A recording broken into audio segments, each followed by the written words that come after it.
नमस्ते। सनातन धर्म के सत्य की खोज में आपका स्वागत है। यह पॉडकास्ट श्रृंखला सनातन धर्म की सच्चाई, शिल्पी ब्राह्मणों की विरासत, सनातन धर्म के एक महत्वपूर्ण पहलू शिल्पी ब्राह्मणों, जिन्हें विश्वकर्मा ब्राह्मण भी कहा जाता है, की गहन खोज है। हम वेदों, पुराणों और अन्य शास्त्रों के आधार पर उनकी ऐतिहासिक और आध्यात्मिक भूमिका, समाज में उनके योगदान और आधुनिक समय में उनकी प्रासंगिकता पर चर्चा करेंगे। हमारे साथ हैं दो विशेषज्ञ, अनामिका जो वैदिक दर्शन और शास्त्रों की जानकार हैं, और संतोष कुमार आचार्य जो विश्वकर्मा वैदिक ब्राह्मण और शिल्प शास्त्र के विद्वान हैं।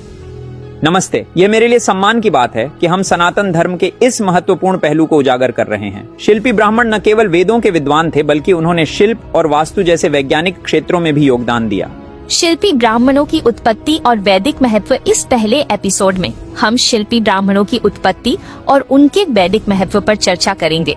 हम ये समझेंगे कि वेदों और पुराणों में उनकी स्थिति क्या थी और कैसे समय के साथ उनकी पहचान बदली। ऐतिहासिक पृष्ठभूमि शिल्पी ब्राह्मण, जिन्हें विश्वकर्मा या जांगिर ब्राह्मण भी कहा जाता है, 4 वेदों और शिल्प शास्त्र में निपुण होते थे। मनुस्मृति 2:28 में कहा गया है, महायज्ञश्च यज्ञश्च ब्राह्मण कियते तनु, अर्थात सत्कर्म और शिल्प विद्या के बिना ब्राह्मण का शरीर पूर्ण नहीं होता।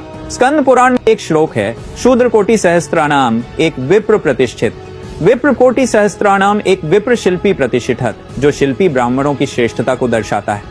वैदिक काल में शिल्पी ब्राह्मण यज्ञों, मंदिर निर्माण और वास्तुशास्त्र के विशेषज्ञ थे। ऋग्वेद मंडल 7 सूक्त 35 मंत्र 15 में उन्हें यज्ञ के कर्ता और विद्वान कहा गया है।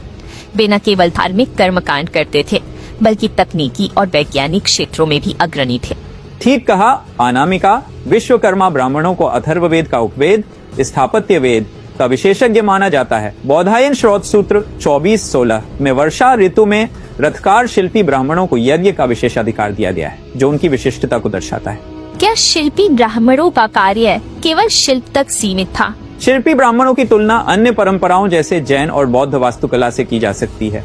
जैन मंदिरों में भी शिल्प कला का महत्व है, लेकिन वैदिक शिल्प में आध्यात्मिक और वैज्ञानिक दृष्टिकोण का समन्वय है। उदाहरण के लिए नालंदा विश्वविद्यालय का निर्माण विश्वकर्मा ब्राह्मणों ने किया, जो एक स्थापत्य कला का उत्कृष्ट नमूना है। शिल्पी ब्राह्मण कौन है और उनकी वैदिक परिभाषा क्या है? शिल्पी ब्राह्मण वे हैं जो 4 वेदों और शिल्प शास्त्र में निपुण हैं। इसका स्कंद पुराण के अनुसार वे 1000 करोड़ ब्राह्मणों के बराबर हैं। क्या शिल्पी ब्राह्मणों का कार्य केवल शिल्प तक सीमित था? नहीं, वे यज्ञ, मंदिर निर्माण और राज्याभिषेक जैसे कार्यों में भी निपुण थे। विश्वकर्मा ब्राह्मणों को रथकार क्यों कहा गया? ऋग्वेद 1:20-2 में रथकार शिल्पी ब्राह्मणों को दिव्य रथों का निर्माता कहा गया है, जो उनकी वैज्ञानिक और शिल्प कौशल को दर्शाता है। मनुस्मृति में शिल्पी ब्राह्मणों की क्या स्थिति है? मनुस्मृति 2:28 में शिल्प विद्या को ब्राह्मण के शरीर का आधार माना गया है। अथर्ववेद में शिल्पी ब्राह्मणों का क्या उल्लेख है? अथर्ववेद कांड 3 सूक्त 5 मंत्र 6 में उन्हें बुद्धिमान और मनीषी कहा गया है। शिल्पी ब्राह्मणों को देवता क्यों कहा गया? यजुर्वेद 16:27 में रथकार और तक्षा शिल्पियों को नमस्कार किया गया है, जो उनकी दिव्यता को दर्शाता है। शिल्पी ब्राह्मण अन्य वर्णों से यज्ञ में भिन्न थे। हाँ, बौधायन श्रोत सूत्र में उन्हें वर्षा ऋतु में यज्ञ का विशेषाधिकार प्राप्त था। शिल्पी ब्राह्मणों को देवता क्यों कहा गया? क्या शिल्पी ब्राह्मण अन्य वर्णों से यज्ञ में भिन्न थे?